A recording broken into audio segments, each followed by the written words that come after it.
Capturing that suspect will be critical to solving the missing pieces of this investigation. Let's go now to Mark Burrows, who's outside the hospital where the wounded man is being held. And Mark, what can you tell us about his condition? Well, Georgia, we understand he's now in a critical but stable condition after undergoing emergency surgery. It's actually in the same hospital where his brother died about 24 hours ago. Now, we understand police did treat Jahar at the scene after they pulled him out from underneath that boat. We believe he was suffering neck and leg injuries. We understand that was sustained in that gun battle earlier. Now, there is a heavy police presence here at this hospital, both inside and outside. There is concern that some Bostonians may try to exact some rough justice to the man who paralysed this city tonight. The brothers came to America from Chechnya as children with their parents, who then applied for and were granted refugee status. Both turned out to be good students. 26-year-old Tamerlan Tsarnaev studied accountancy and also became a champion amateur boxer. His younger brother Jahar became a US citizen last year, ironically on September the 11th, and won a scholarship to the University of Massachusetts, all raising many questions. Among them, why did young men who grew up and studied here as part of our communities and our country resort to such violence? How did they plan and carry out these attacks, and did they receive any help? The families of those killed so senselessly deserve answers.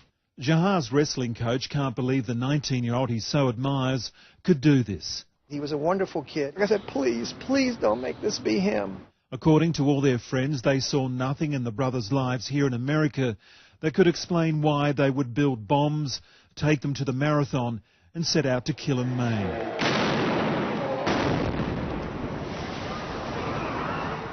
Jahar stood right next to 8-year-old Martin Richard, captured here on security video, and Martin's mother and sister. He then left the backpack bomb that killed the little boy, 2 others, and injured nearly 180 more. Ask for forgiveness the victims from the injured. He put a shame on our family, Tsarnaev's family. He put a shame on the entire Chechen ethnicity. What I think what's behind it, being losers, not being able to settle themselves. But their parents would hear none of it. Their father is adamant his boys have done nothing wrong, declaring he has 100% confidence in their innocence. Their mother also refuses to believe their sons are murderers. I am like 100% sure that this is a set-up.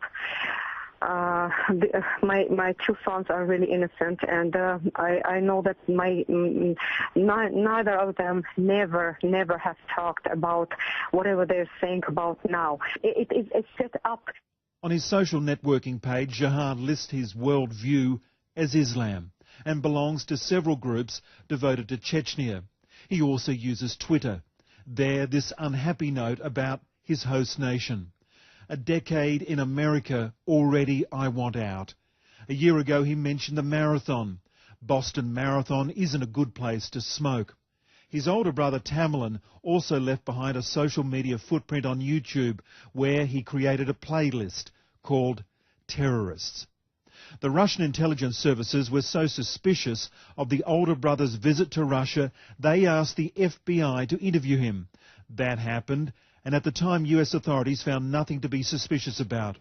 And for the moment, authorities haven't found a smoking gun that would link the men to international terrorists, particularly those in the men's homeland of Chechnya. Chechnya has, for over a decade, has been a hotbed of jihadist activity. Al-Qaeda has used Chechnya for its training camps, and Chechen terrorists have repeatedly used bombs to attack inside Russia. In 2011, a suicide bombing at Moscow airport killed 36 people, and in 2004, 331 hostages, half of them children, died in a chaotic storming of a school in Beslan. One of the boys' aunties says recently the older brother became a devout Muslim and regularly attended a Boston mosque. How could this happen? How could this do this? For what? For the sake of what? What beliefs? What prompted them to this? He's married and has a daughter, and his mother-in-law says after this week her family realises they never really knew him. And that goes too, apparently, for just about everyone else who knew them here in America. Mark Burrows, 9 News, Boston.